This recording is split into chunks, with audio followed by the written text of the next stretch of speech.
पछिल्लो समय नेपाली समाजमा सेन्ट प्लान्टको माग उच्च रहेको र यसको फलदानाको मूल्य प्रति किलो 2000 देखि 2050 सम्म खरिद बिक्री भइरहेकोले नेपाली कृषकहरूको मुख्य आय स्रोतको पाटो बन्दैछ सेन्ट प्लान्ट। यदि तपाईहरुको जमिन बाँझो तथा खाली रहेको छ र त्यो जग्गालाई प्रयोगमा ल्याएर लाखौं रुपैयाँ आम्दानी गर्न चाहनुहुन्छ भने यो सेन्ट प्लान्ट तपाईहरुको लागि वरदान साबित हुन सक्छ।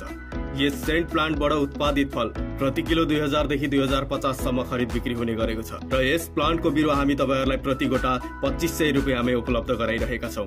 साथै तपाईहरुले लिएको बिरुवा 1 वर्ष भित्रमा विभिन्न कारणवश मर्न गएमा तपाईहरुले सिधैमा अर्को बिरुवाहरू पाउनुहुनेछ र यसको बिरुवा पूर्व मेचीदेखि पश्चिम महाकालीसम्म अल नेपाल डेलिभरी हुनेछ। आउनुहोस् यो सेन्ट प्लान्ट कस्तो ठाउँमा लगाउन सकिन्छ र यसबाट के बन्छ र यसको फल कसले किन्छ भन्ने कुरा छोटकरीमा जानकारी लिऊ। तराईदेखि पहाडसम्म सुक्खा बाँझो जग्गामा पनि यसलाई लगाउन सकिन्छ। यसलाई बाँदर तथा वन्यजन्तुले कुनै पनि असर नगर्ने भएकोले बाँदर लाग्ने ठाउँहरूमा पनि यसलाई लगाउन सक्नुहुन्छ र यस सेन्ट प्लान्टको फलबाट महँगो परफ्युम, सेन्टको तेल र महँगा बास्नादार कस्मेटिक सामग्रीहरू र अगरबत्ती थोपहरू बन्दछ र यसको तेल आयुर्वेदिक क्षेत्रमा विभिन्न रोगहरूको उपचारको लागि प्रयोग हुने भएकोले यसको माग विश्वभर एकदमै धेरै रहेको छ र यस सेन्ट प्लान्टको काठबाट धार्मिक मालाहरू पनि बन्ने गरेको छ। यो सेन्ट प्लान्टको बोट 35-40 फुट अग्लो हुने भएकोले धेरै नजिक रोप्नु हुँदैन।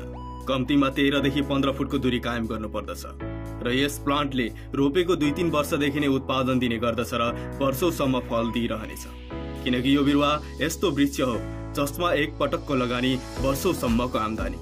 यो सेन्टको बिरुवाले फल्न थालेको पहिलो वर्ष 8 देखि 12 केजीसम्म उत्पादन दिन सक्छ भने वयस्क रुखले 250 देखि 280 केजीसम्म उत्पादन दिन सक्छ र यसको फुल्ने समय चैत अन्तिमदेखि सुरु हुन्छ भने फल पाक्ने समय कार्तिक मङ्सिरको बीचमा हुने गर्दछ र यसको फलको कारोबार हरेक वर्ष कार्तिक मङ्सिरमा हुने गरेको छ।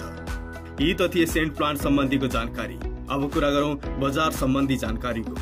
यदि तपाईहरु पनि सेन्ट प्लान्टको खेती गर्न चाहनुहुन्छ र उत्पादन गर्नुहुन्छ भने तपाईको उत्पादनको व्यवस्थापन हामी आफै गर्दछौं, किनकि विगत धेरै वर्षदेखि हामीले हाम्रा पुराना कृषकहरूको उत्पादनको व्यवस्थापन र फल खरिद गर्दै आएका छौं र भोलिको दिनमा तपाईहरुको उत्पादनको व्यवस्थापन पनि कम्पनी आफैले नै गर्नेछ।